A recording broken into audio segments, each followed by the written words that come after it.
नमस्कार, hot topic में आपका स्वागत है। मैं हूं अखिलेश शर्मा। गुजरात चुनाव में आम आदमी पार्टी केवल 5 सीटें ही जीत पाई। क्या इसका कारण यह है कि वहां की जनता ने आम आदमी पार्टी के मुफ्त बिजली पानी के दिल्ली मॉडल को खारिज कर दिया? लेकिन वहीं हिमाचल प्रदेश में कांग्रेस ने ओल्ड पेंशन स्कीम की बहाली, 300 यूनिट मुफ्त बिजली और महिलाओं को 1,500 रुपए महीने देने का वादा किया था और वो वहां पर जीत गई। तो इसका क्या मतलब निकाला जाए? कांग्रेस को इन लोक लुभावन वादों के कारण जीत मिली या फिर 5 साल में सत्ता बदलने के रिवाज के कारण मिली?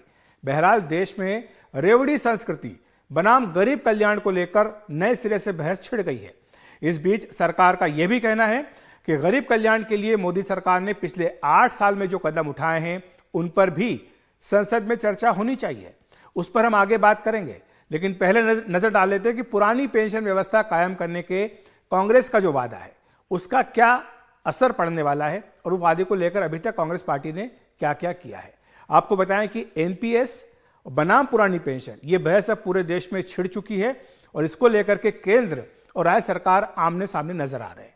कांग्रेस के शासन वाले 2 राज्य हैं, राजस्थान और छत्तीसगढ़।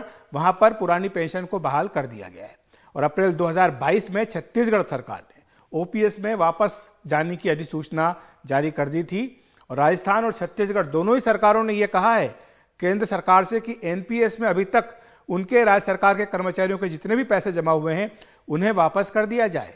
लेकिन केंद्र ने एनपीएस के तहत जो पैसा जमा हुआ है इसको लौटाने से इनकार कर दिया। केंद्र के बजाय यह कहना चाहिए कि जो पेंशन रेगुलेटरी बॉडी है उसने इनकार कर दिया है और साथ ही साथ अब छत्तीसगढ़ सरकार ने यह कहा है कि यह पैसा कर्मचारियों को मिलना चाहिए, इसलिए इसको वो सुप्रीम कोर्ट में चुनौती दे रही है। अब इस मामले में आम आदमी पार्टी भी कूद पड़ी है और पंजाब में आम आदमी पार्टी ने भी यह वादा किया था और 6 महीने बाद इस वादे को उन्होंने पूरा करने का फैसला किया और वहां पर भी पुरानी पेंशन व्यवस्था उसको बहाल करने का फैसला किया है। इसके अलावा अरुणाचल प्रदेश, असम, तेलंगाना, तमिलनाडु, झारखंड और केरल में भी ओपीएस की यानी ओल्ड पेंशन स्कीम की गूंज जो है वो सुनाई दे रही है। बीजेपी शासित असम समेत 6 राज्यों ने जो अभी एनपीएस व्यवस्था चल रही है इसकी समीक्षा के लिए समितियों का गठन भी किया है। तो ये एनपीएस बनाम ओपीएस का एक बड़ा मुद्दा बन सकता है और आपको बताएं कि अभी तक जो राज्य वापस गए हैं इनका कितना पैसा जमा है, इनके कर्मचारियों का कितना पैसा जमा है, क्योंकि अब सरकार का इस पर अधिकार नहीं रहा है। ये जो पैसा है ये कर्मचारियों का है। ये पेंशन रेगुलेटरी बॉडी का कहना है कि पैसा अब सरकारों का नहीं है, ये कर्मचारियों का है और 40,000 करोड़ रुपए राजस्थान के कर्मचारियों के जमा है। छत्तीसगढ़ के कर्मचारियों के 17,500 करोड़ रुपए जमा है। पंजाब के करीब 17,000 करोड़ रुपए जमा है और झारखंड जिसने भी ओपीएस पे जाने का फैसला किया उसके 10,500 करोड़ रुपए इसमें एनपीएस के तहत जमा है। और इसीलिए हिमाचल के जो परिणाम आए जिसका एक विश्लेषण यह भी किया जा रहा है कि शायद जो कांग्रेस ने वादा किया था कि एनपीएस के बजाय ओपीएस में चले जाएंगे वो भी एक कारण हो सकता है। तो कांग्रेस काफी उत्साहित है और कांग्रेस कह रही है कि अब पुरानी पेंशन स्कीम यानी ओपीएस को 2024 का जो लोकसभा चुनाव है उसमें भी एक बड़ा मुद्दा बनाया जाएगा। उसका यह कहना है कि अगर कांग्रेस 2024 में सत्ता में आई तो सभी राज्यों में इसे लागू कर दिया जाएगा। ये 35-34 का मामला नहीं है। 40 सीटें आना और वो भी बीजेपी के खिलाफ, मैं समझता हूं ये बहुत बड़ी उपलब्धि है और ये हम पर बड़ा बोझ डालता है कि जो वादे हमने किए हैं खास तौर से ओल्ड पेंशन स्कीम के बारे में उसको हमें पूरा करना ही होगा, जल्द से जल्द हमें पूरा करना होगा। तो बीजेपी वैसे तो सीधे सीधे ओपीएस के बारे में कुछ नहीं कहती है, इसके लिए कुछ जगह समिति बनाने की बात होती है, कुछ और बात होती है, लेकिन जिसे रेवड़ी संस्कृति कहा जाता है जिसमें कि मुफ्त बिजली, मुफ्त पानी, इसके अलावा 1,500 रुपए महीने की लोगों को देना, ये सब जो वादे किए जाते हैं इसको रेवड़ी संस्कृति बीजेपी कहती है। और कल जब नतीजे आए थे, बीजेपी की प्रचंड विजय गुजरात में हुई थी, उसके बाद पीएम नरेंद्र मोदी ने बीजेपी मुख्यालय में अपना संबोधन दिया था कार्यकर्ताओं को। उसमें आम आदमी पार्टी और कांग्रेस दोनों का नाम तो नहीं लिया, लेकिन उसके बिना ही रेवड़ी संस्कृति पर उन्होंने तीखा हमला बोला था। उन्होंने आमदनी अठन्नी, खर्चा रुपया इस मुहावरे का जिक्र करके इशारा किया था कि किस तरह से इन लोक लुभावन वादों का विपरीत असर खजाने पर पड़ सकता है। आइए सुन लेते हैं। हमारे पूर्वजों के पास अनुभव का अगाध ज्ञान था और अनुभव के निचोड़ से कहावतें बनती थी और हमारे यहाँ हमारे पूर्वजों ने हमें विरासत में दी हुई एक कहावत है, आमदनी अठन्नी और खर्चा रुपया।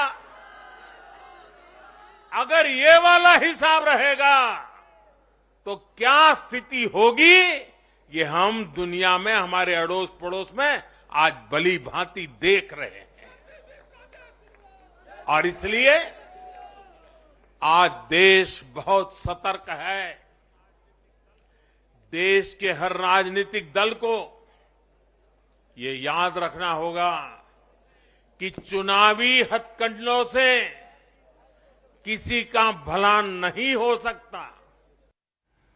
तो पीएम मोदी आस पड़ोस का जिक्र कर रहे हैं और जाहिर सी बात है कि श्रीलंका जहां पर कि एक बड़ा आर्थिक संकट आया, उसके कारण भारत में भी ये आवाज उठने लगी थी कि कई ऐसे राज्य हैं जो इस रेवड़ी संस्कृति के कारण श्रीलंका जैसी आर्थिक संकट का सामना कर सकते हैं और शायद यही कारण है कि यह मुद्दा उठाया गया है।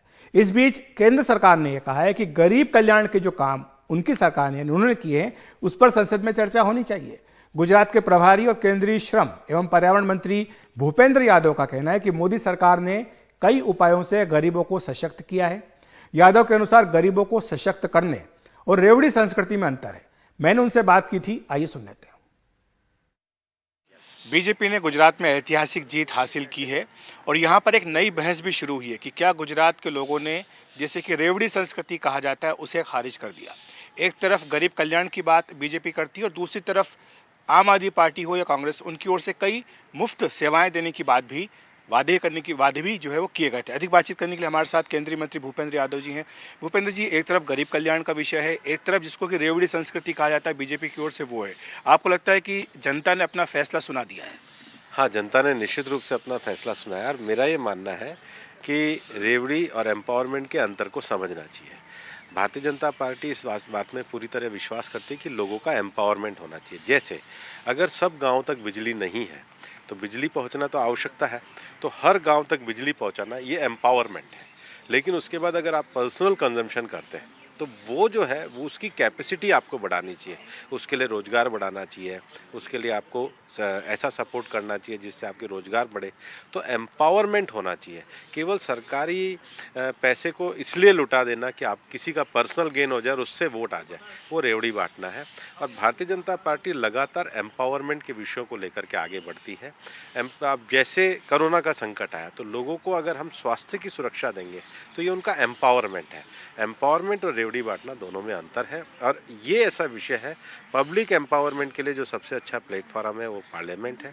पब्लिक एम्पावरमेंट जब पार्लियामेंट के द्वारा चर्चा में आता है तो गरीब कल्याणकारी योजनाओं को ज़्यादा अच्छे तरीके से चर्चा पे ले जाया जा सकता है। भूपेंद्र जी, एक जो बात आ रही है वो ये है कि जो फर्क है दोनों चीज़ों में, जिसको कि आप एम्पावरमेंट कहते हैं उसको वो भी कहते हैं कि ये भी आप रेवड़ी बांट रहे हैं कि एक तरह से अगर किसानों को पैसा दिया जा रहा है या फिर मुफ्त स्कूटी देने की बात की जा रही है, क्या ये सब चीज़ें भी गरीब कल्याण में आती हैं? और क्या इन पर एक बार चर्चा होकर के ये देश के सामने स्थिति स्पष्ट नहीं होनी चाहिए कि क्या गरीब कल्याण है और क्या एम्पावरमेंट और क्या रेवड़ी है? ये एम्पावरमेंट पे तो बिल्कुल चर्चा होनी चाहिए, क्योंकि जब आप कृषि आय को दुगनी करते हैं तो आप किसी को किस लिए दे रहे हैं? जब एक लंबे समय तक इस देश का कृषि वर्ग जो है कर्जे के अंतर्गत जब था, उसको जब आपको बाहर निकालना है तो कोई उसको खाद बीज के लिए जब जिसको एक सपोर्ट, एडिशनल सपोर्ट जो कहते हैं, वो कृषि आय को दुगना करने के लिए व्यवस्थागत चीज़ों को आगे बढ़ाने के लिए होता है। निश्चित रूप से इस पर चर्चा होनी चाहिए। भारतीय जनता पार्टी सैद्धांतिक रूप से चुनाव आयोग के उस विषय का समर्थन करती है कि हमें पब्लिक के बजट को लुटाना नहीं चाहिए। और ये जो एम्पावरमेंट का काम है जो पिछले 8 सालों में प्रधानमंत्री जी के नेतृत्व में देश में हुआ है, उस एम्पावरमेंट ने लोगों की दिशा और जिंदगी को बदला है। भारत के ग्रामीण क्षेत्र में कई विषयों को बदला है।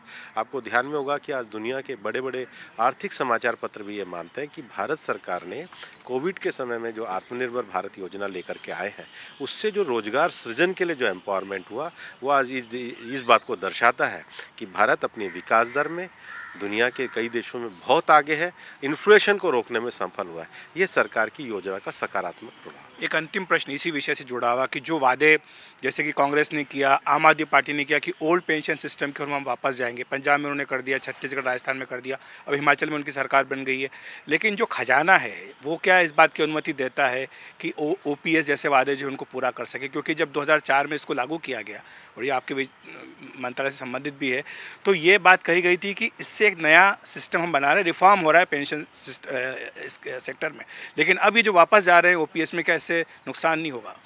देखिए, जो लोग चीज़ों को और व्यवस्थाओं को समझते हैं वो इस विषय को जानते हैं कि ये केवल जनता को केवल आम भरमाने वाले वादे हैं।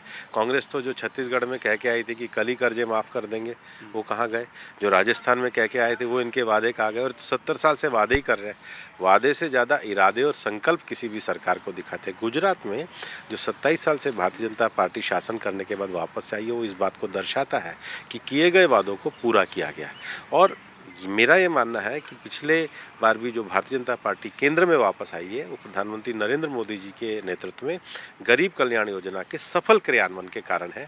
और आपने देखा होगा कि संसद कई बार चली नहीं, संसद में चर्चा नहीं हुई। संसद में चर्चा नहीं होने का सबसे बड़ा कारण है कि जनता के उपयोगी जो विषय हैं उस पर चर्चा नहीं होती है। गरीब कल्याण एक ऐसा प्राथमिकता का विषय है जिसको संसद की चर्चा से जोड़ना चाहिए। बहुत बहुत धन्यवाद भूपेंद्र जी। तो गरीब कल्याण का एक ऐसा विषय जिस पर की चर्चा होनी चाहिए, और निश्चित तौर पर जो चुनाव परिणाम आए हैं उसके बाद जाहिर सी बात है कि आने वाले दिनों में ये बहस और ज़्यादा तेज होगी कि रेवड़ी क्या है और गरीब कल्याण क्या है। दिल्ली में अखिलेश शर्मा, एनडीटीवी इंडिया के लिए। बात कर लेते हैं गुजरात की, जहां बीजेपी को रिकॉर्ड जीत हासिल हुई है। कल सुबह वहां पर बीजेपी के विधायक दल की बैठक बुलाई गई है। यह बैठक सुबह 10:30 बजे पार्टी के मुख्यालय श्री कमलम में आयोजित हो रही है। इसमें भूपेंद्र पटेल को विधायक दल का नेता चुना जाएगा। आपको बता दें कि इस विधायक दल की बैठक के लिए 3 केंद्रीय पर्यवेक्षक भेजे जा रहे हैं दिल्ली से। रक्षा मंत्री राजनाथ सिंह, कर्नाटक के पूर्व मुख्यमंत्री बीएस येडियुरप्पा और साथ ही केंद्रीय अनुसूचित जनजाति मंत्री अर्जुन मुंडा भी पर्यवेक्षक के तौर पर इस बैठक में हिस्सा लेंगे। और आपको बता दें कि सोमवार सुबह 11 बजे मुख्यमंत्री का शपथ ग्रहण समारोह होगा। इस शपथ ग्रहण समारोह में प्रधानमंत्री नरेंद्र मोदी, गृह मंत्री अमित शाह भी मौजूद होंगे। और बात करते हैं सोनिया गांधी की। आज उनका जन्मदिन है और आज वो राजस्थान में है। पूरा परिवार रणथंभौर नेशनल पार्क में सोनिया गांधी का जन्मदिन मना रहा है। वे अपना 76वां जन्मदिन मना रही हैं। भारत जोड़ो यात्रा भी इन दिनों राजस्थान में ही है और उसी के बीच से राहुल गांधी भी जन्मदिन मनाने के लिए अपनी मां के साथ मौजूद